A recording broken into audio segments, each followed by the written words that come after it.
William Janslow, New Jersey.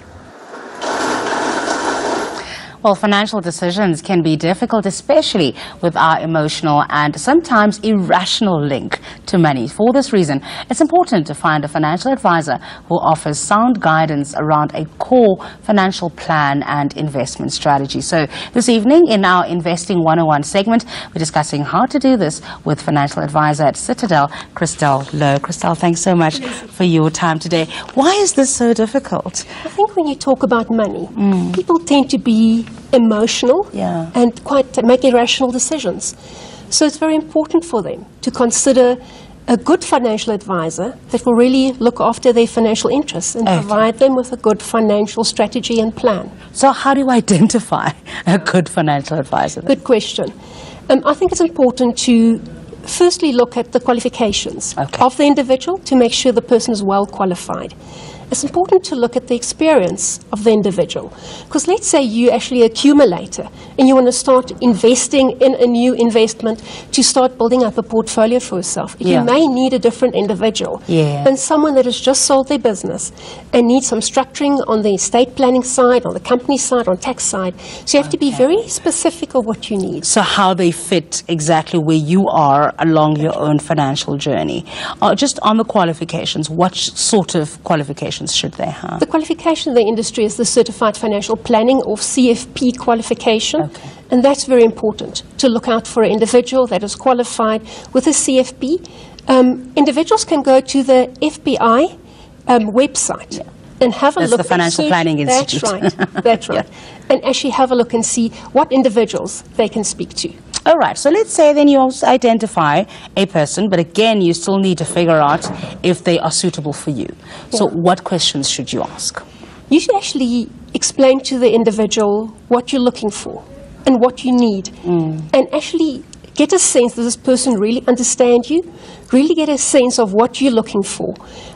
So questions that you have to ask the individual is, what experience do they have? What do they specialize in?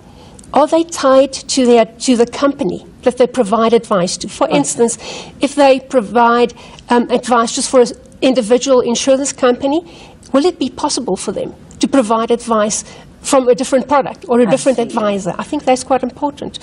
So you know what sort of options you might have, that if there is a better version of a product, that they're not tied to that. And that you're sure that you get the best advice, given your requirements.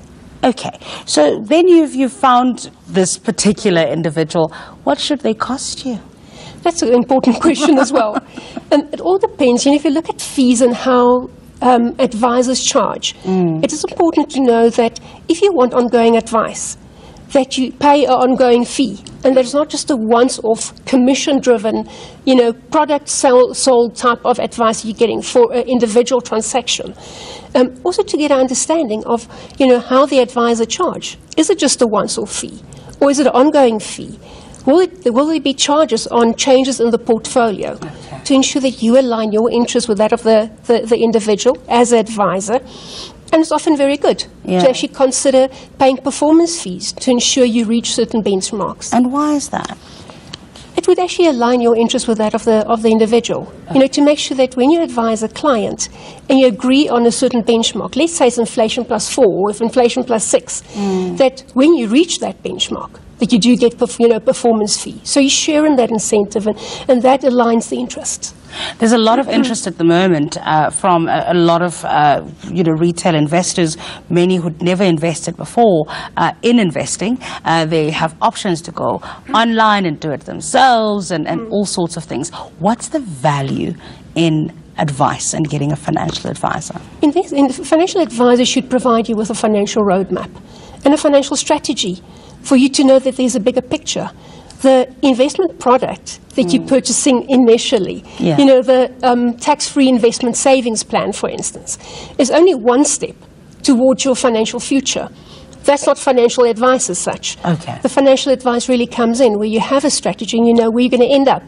What's the end result? And from the end result, it's great to go back to the the product. Okay. We also have wealth management companies. We have private bankers and so on. How do you tell the difference between what you'll get from the one as opposed to the other? I think it's important to ask your advisor what the focus of the business is. Okay.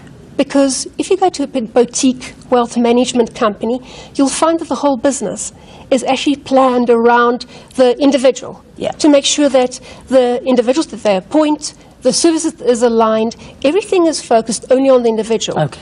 When you go to bigger firms, it may be an additional service to what they're offering. To everything else that they do as a business. We'll leave it there. Thanks for your time. Today, Christelle Lowe is advisory partner at Citadel. Our daily